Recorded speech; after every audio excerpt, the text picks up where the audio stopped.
Eagles. Eagles.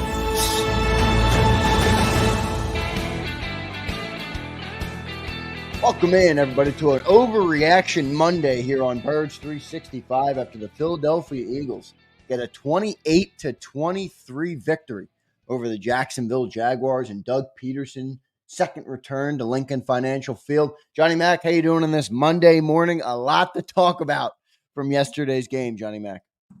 Doug's 0-2. Poor Doug. But he had him in the game at the end with a chance to win it, and that was shocking. We'll say that.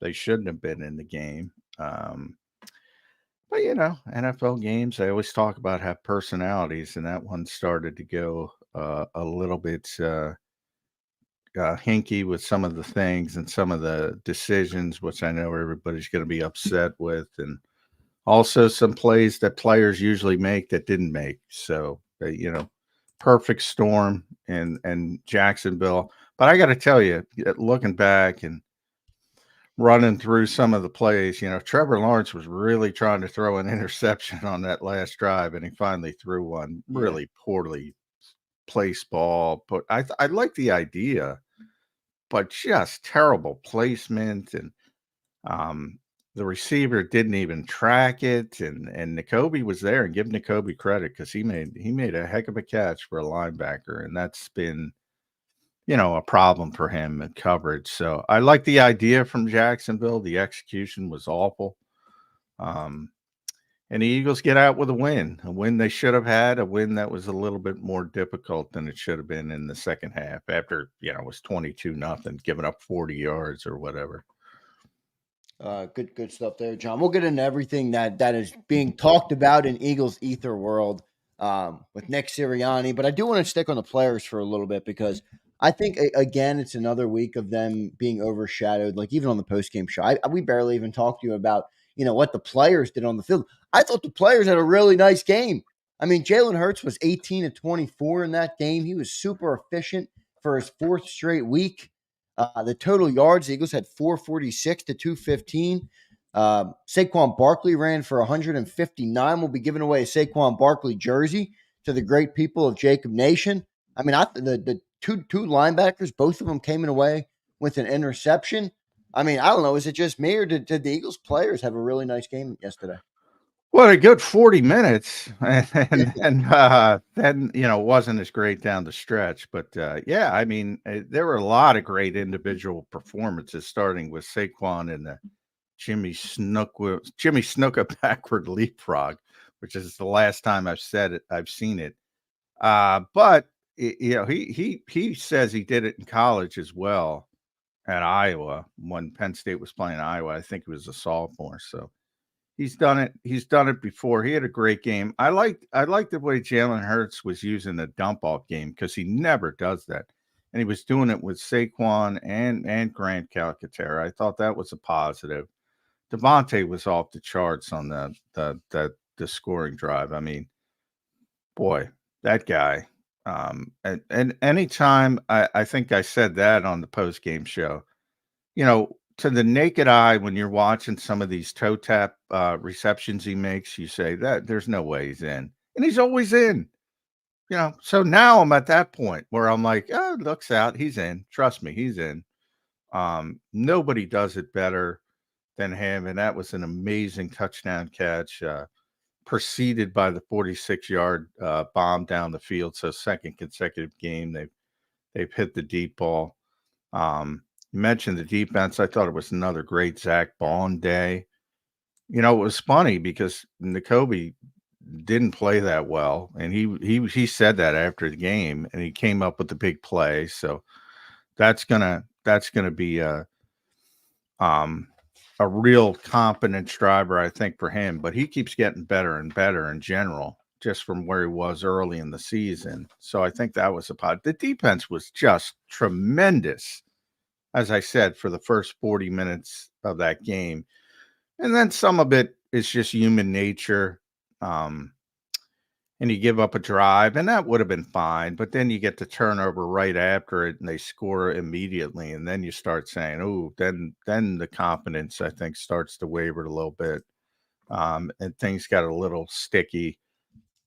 Jake Elliott at the end of the game with a 57-yarder. Boy, that's tough. Are you going to trust Jake Elliott? I would, but he hasn't been Jake Elliott this year. You think there's any merit to them, leaving him on the bench and then he gets kind of, to use that word, he gets cold. He doesn't kick all game and then he comes out for a 57-yarder. Remember, he didn't really kick many extra points either. Yeah, I know Jake wouldn't use that as an excuse. I know he wouldn't. I'm just wondering if that human element plays it's not into like it was a freezing night or anything. I don't think that was an issue, and obviously it was close. But those I think kickers have gotten so good, we just assume, oh, he'll make a 57-yarder. That's back before he kicked 61 in 2017. I guess that was the for the Eagles. I mean, that would have been one of the greatest field goals in Eagles history. So things have changed so dramatically. But he missed it and gave Jacksonville a chance. And then you get a pass interference, and that's the NFL, man. Look, you know me, I don't blame officials, but it's baked in. I always say you're going to have some adversity when it comes to the officials. And I'm that was a pass interference on Avonte Maddox. I have no problem with that. But when you talk about, did Jalen get in on the 2-point conversion? I think he got in. I'm not going to lie. It didn't look like it from my angle, but it didn't from my angle.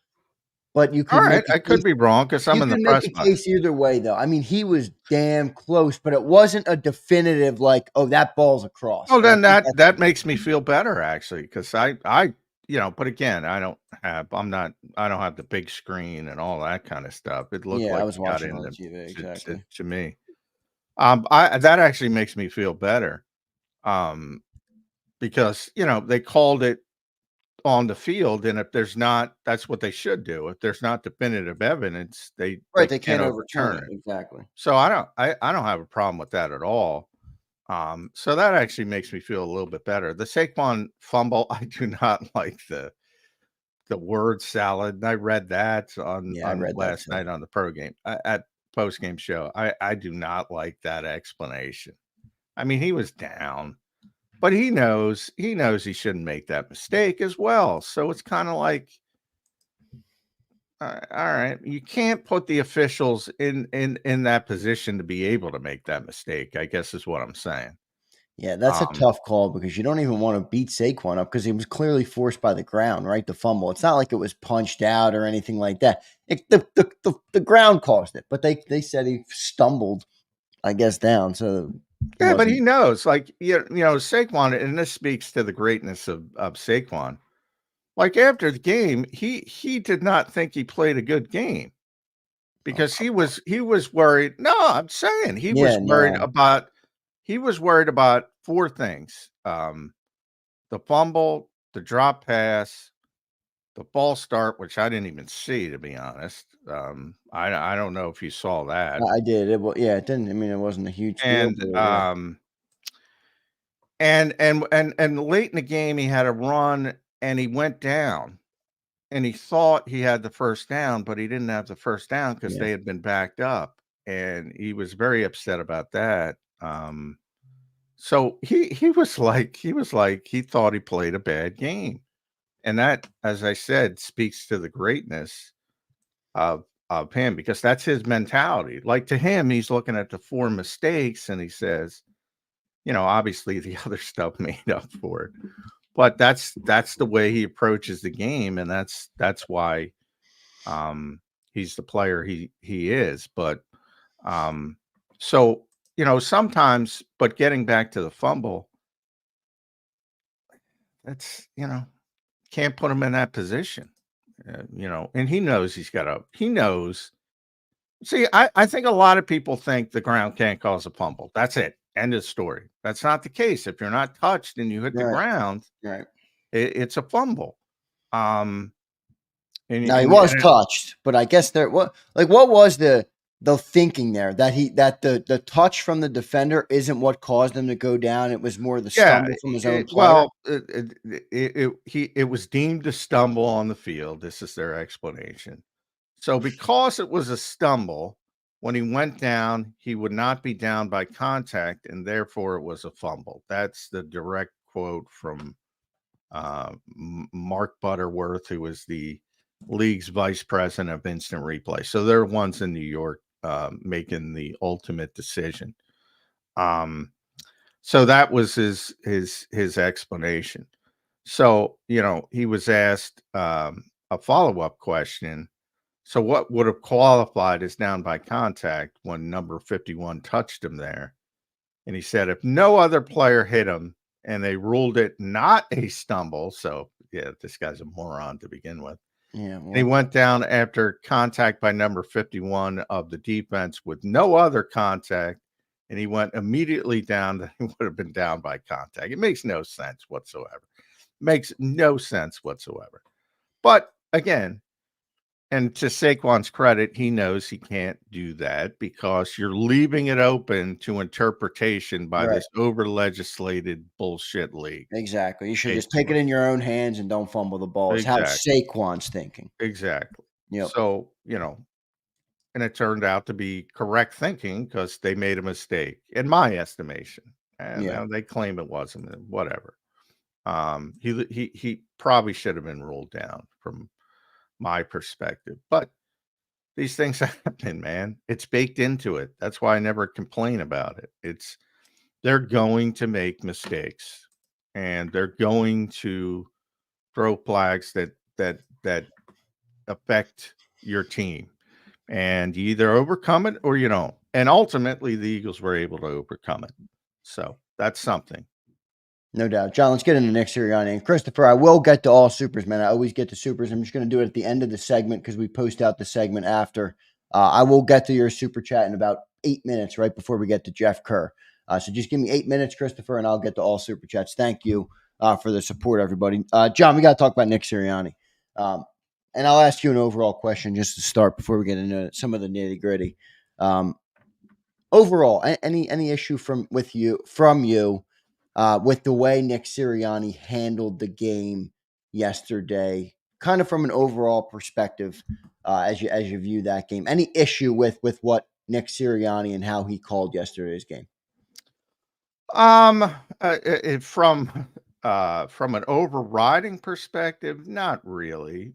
From a micro perspective, there are a couple decisions I would have gone the other way with, namely the cuteness on the one. Yeah. Tush push. I don't like that. I just explained the port. Like I saw one guy, and I'm not gonna point him out because anybody can have their opinion. It's not that big of a deal, but said he made every wrong decision. And you and I were talking, and he brought up the 4th and 3 early in the game. So it's 10-0. They're at the 23, maybe somewhere in that range. Yeah, 22. Second quarter, up 10, 4th and 3 at the 22 was the call. Yeah. And again, as I pointed out through the screaming of the postgame show, being aggressive in that type of situation has been the wheelhouse of the Philadelphia Eagles long before, and even before Nick Sirianni and the other guy on the other side yesterday was in charge. Same type of thing. They've had tremendous success being aggressive overall. Doesn't mean they're all going to be successful, but they've had tremendous success. It's been a huge advantage to the team overall. So right there, I have no problem with the decision. And then even if you want to, and what term did you use to me? Outcome bias. I like that term. There's an outcome bias because it failed. So people automatically default to, oh, that's a bad decision. And again, anybody who has NFL Game Pass, when they put it up, you can put up the coach's film. That play was there to be made. A.J. Brown was open, crossing, and Jalen threw it late and enabled, I think it was Darnell Savage, to get back to the play and break it up. That play was there. If the ball's out on time, it's a first down. They convert 4th down, Everybody's happy. They probably go in and score. You never know. Maybe they throw an interception. Maybe they have to settle for a field goal after getting the first down, but they're going to get the first down. So that's where I get like you're basing bad decision on bad outcome, and that play was there to be made, and you would have been thrilled if people are being honest with themselves.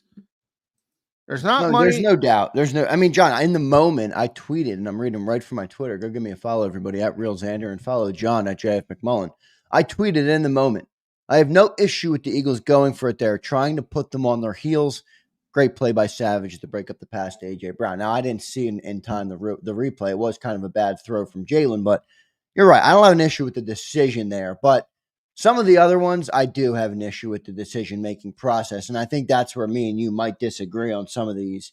I mean, I think you're towing the line of just being aggressive to be aggressive when it's right there in front of you. I mean, the one that really sticks out to me is the one at the end of the half where it's like, okay, I know you're going to take the yard or you're going to try for 2 because they gave you the free yard, but 1 point gives you a 3-possession game. Right? Like, doesn't that factor into your decision making and kind of override the desire to get the 2 points there? And those ones, like, was that where Jacksonville committed the penalty? That was at the end of the half. Yeah, I believe they committed the penalty and gave them the yard. And that's what I look. This team, and this again, you have so many fans who puff out their chest about the tush push. And it's 1st and 9, and it's 1st and 9 for the Philadelphia Eagles, and it's not first, it's 1st and 10 for everybody else. And they're giving out free yards, and you're at the 1-yard line with this team and the tush push, and you're not going for it. Yeah, I don't know. Yeah, but what would the 2 have done there that the 1 didn't do? Well, you're getting extra points. They're giving you an extra point. I know, but the 1 made it a 3-possession game. You default.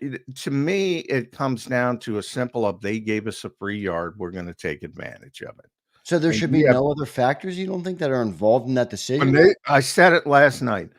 When they give you, remember, you're talking about the Jacksonville, you're not talking about the Detroit Lions. When they give you a free yard, you're supposed to show the confidence in the tush push to say, we're going to go in there. Why are you supposed to show it? Because of the demonstrated success over a long period of time. Now, give Jacksonville credit. Jalen Hurts said that yesterday, and I don't even know if it's the case, but he said they did a good job, and he warned us that they had a good front and all that bullshit. But so give the other team some credit as well. But I can't believe, after watching this team over the past number of years with the tush push and all that chest blowing out and saying it's 1st and 9, it's 1st and 9, it's 1st and 9, and then Jacksonville gives you a yard on dumb play, and you're not going to take advantage of it. I know, but taking advantage of it is such a minor thing. Everybody do anything for you. To use Howard Eskin, what is everybody going, dog shopping? Why is everybody afraid of everything? Oh, but only after failure. Well, no, I'm not afraid of it. And I did speak about the 1st and 9 thing you brought up. I just think other things need to be factored into these decisions. I mean, like I said, what does the 2 get you there that the 1 doesn't? Another extra point. Great. It's already a 3-possession game with a surefire kick from Jake Elliott that's 99% chance going to go through the uprights. Like, does that not factor into the decision at all? I understand what you're saying. It's a massive competitive advantage. Once they commit the penalty, it does not factor into the decision. Oh, maybe it will now. Maybe it will now, because now they have to go back and they say, what's going on with the tush push? Maybe, it's not Jason Kelsey out there. He's not stealing 12 inches. We joked about that with Nick Sirianni last week. You don't have that sort of cachet with the officials anymore with a younger player. You don't have all these little things, these little nuances that you had before. So maybe you rethink it now. And maybe, Dan was talking about that on the postgame show. He's telling that story about Jimmy Johnson. Right. about making mistakes, but he only learned from making those mistakes. So maybe now there's not as much confidence when they go and watch the film. Maybe now there's not as much confidence in it, and you scale it back and you go in your direction. But I'm saying in that moment with this particular team, with the success that this team has had with that particular play, you're thinking to yourself, well, they just gave us an extra point. I'm taking it. I have no problem with that. None whatsoever. You can't go through your life and say first and 9, first and 9, first and 9. But I want to hit the pause button because the Jacksonville Jaguars have showed up and didn't even look like they had a pulse.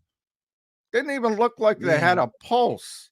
I And get yet, it. if you're not taking the free point, I don't agree with that. I'm sorry.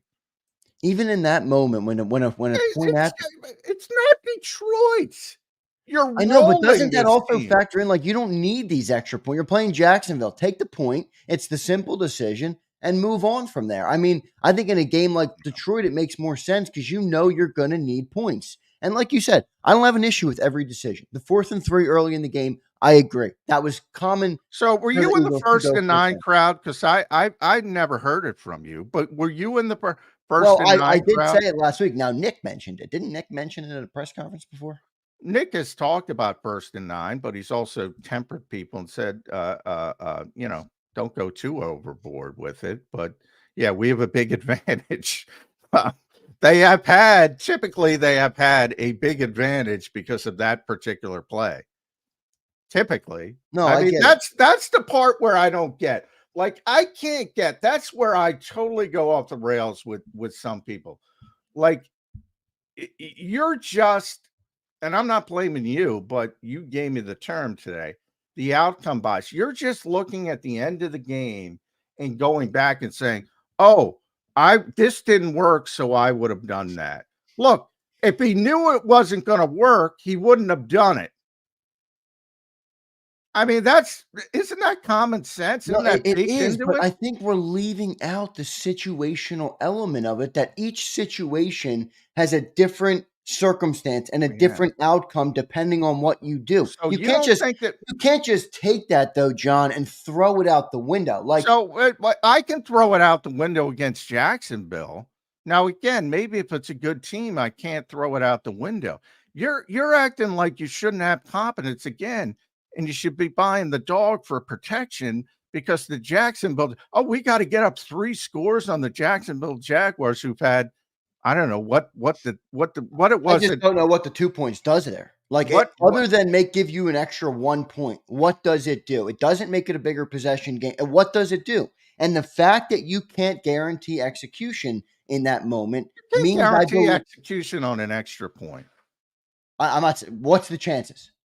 But the chances are obviously on individually much more on. Yeah, they're higher. But the reason I can't guarantee anything. overall, the 2-point, the reason why people do this kind of stuff is because the 2-point conversion is going to be over 50%, and the extra point is going to be 98, 97%, whatever it is. So actually it works out that the 2-point over the long term is going to help you out if you're successful at the rate the Eagles are successful. That's why they do this shit to begin with. But in that particular instance, again, when a bad team is given up, a free yard with this particular team. Yeah, man. That's one where I don't even know why people bother arguing about it. I mean, that's what you do. And if you're talking about from a literal sense, what does it do? Maybe nothing, but from a figurative sense, you put the foot on the throat of a bad opponent, and maybe they don't have that fight in the second half. But Jacksonville had 31 yards at halftime. I had to look it up. Yeah, 31 insane. total yards. And you're worried about, No, but isn't that? I mean, yeah, there's also another element to that. Like, they're doing nothing. Just take the point and move on. But John, I mean, you tell me all the time, don't argue over the outcome. I've shifted my mindset because of you, and I've gone to the decision making. In that moment, specifically that one moment right there, I can look at that and say, that's flawed decision making. All right. To, Well, to not then I don't want to hear, for those who agree with you, I never want to hear the 1st and 9 bullshit again. If you're no, going to say but that, why does if that have you're to going to apply say to every that, single time? if you're going to say that, and it's 1st and 9 for us and 1st and 10 for everybody else, and you're going to beg off against a poor opponent who was just giving you a free yard, yeah, I can't even wrap my head around that thinking. I mean, that's so scared. That's such a scared way. That's such a scared signal to your team. Taking an extra point is being scared. Come on. But you're giving they're giving the Jacksonville Jaguars. You don't think that affects the offensive line? You know who's out there? Lane Johnson and Landon Dickerson and Jordan Mailata, who's injured right now, are lobbying. We got to run the football more because we're so damn physical, and we're going to oppose our will. And you're going to go up to those guys and say, no, sorry guys, it's Jacksonville. We can go up 3. Yeah, I don't. You know, part of it is sending messages to your team, and that's the way the Eagles want to play, and they want to bully people. Well, go bully people and get the freaking tush push that you've done, even when you weren't bullying people. I can't even wrap my head around that one. Let's get through some. Now the fake tush push, don't do that. That was a bad decision. I mean, there's no doubt about it. You get stopped twice. They should have just doubled down on it and went for it again there. But anyway, I digress on that. Let me read a couple super chats. Jeff, I'm going to skip the commercial break and we'll come right to you. Let me just read through a couple supers. We've got a lot of people checking in, and I want to read them real quick. And then, Jeff, I'll bring you up in just a couple minutes here. James Carver checks in. James, big thanks, man. John, let me read off a couple. James sent 4 of them. Man, James, thank you, bro. Good to see you back, Thanks, man. I know he's been struggling with his leg, so big shout out to James. Prayers up to you, man. Thank you so much for the support.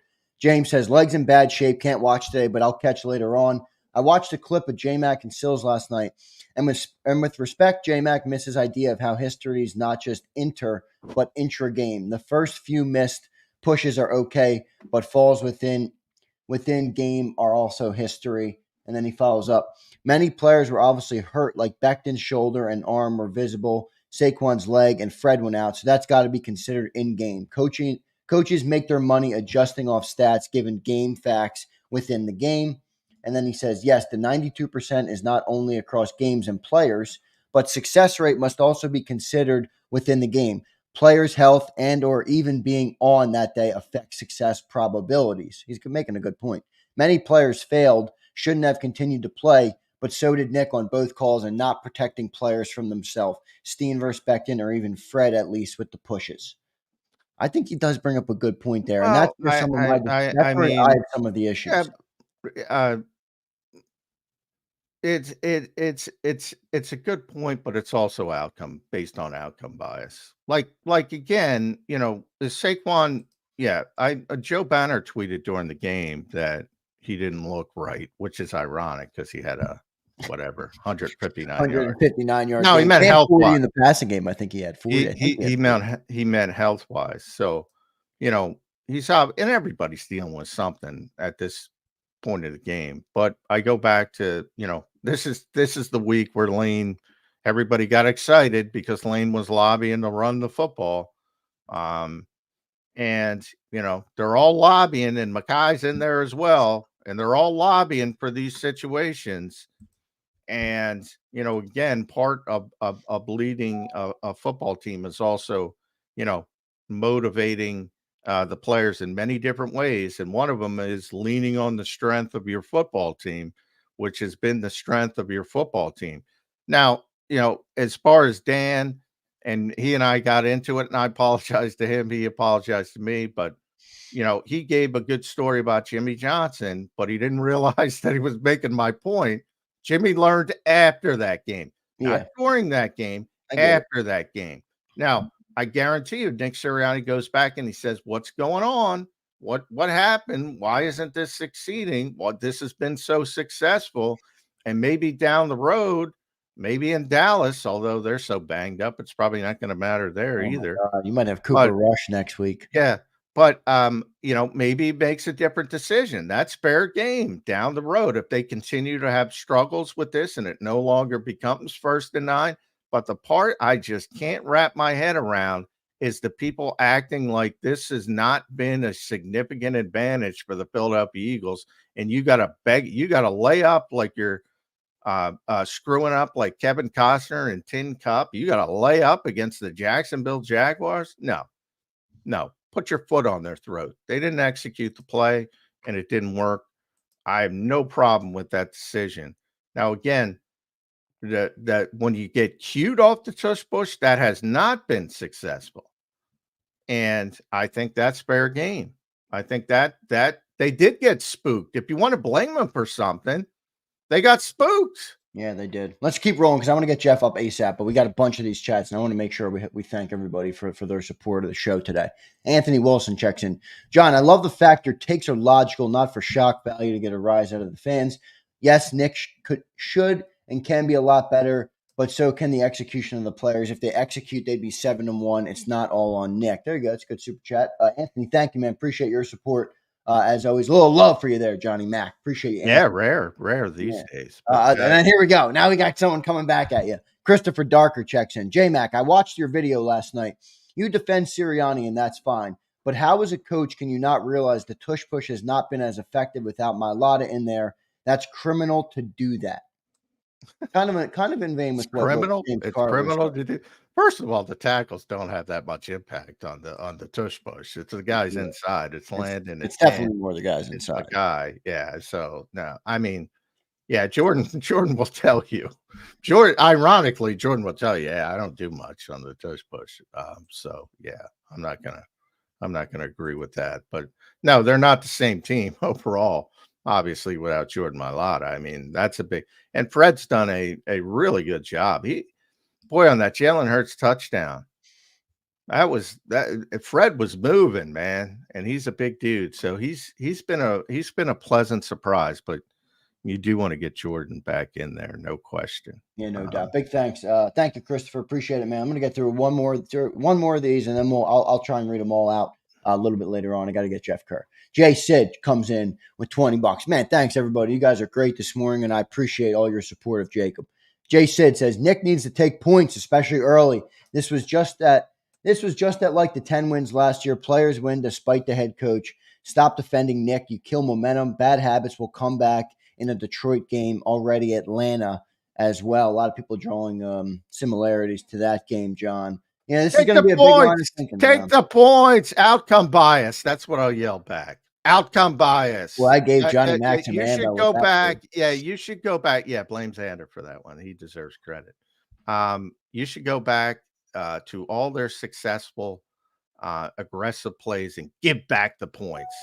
No, I'm not saying buddy that. Jeff Kerr. We got to get Jeff Kerr. Yeah, let me get Jeff Kerr. Appreciate everybody, man. Give back the points. I'm going to get to all the super Don't take the points. Give them back. Give them back. Give them all back. Can we give them back like college? Jeff's a big Penn State guy. That'll. Oh man, we don't want to start there. You want to give back wins. I got my man. Give them back.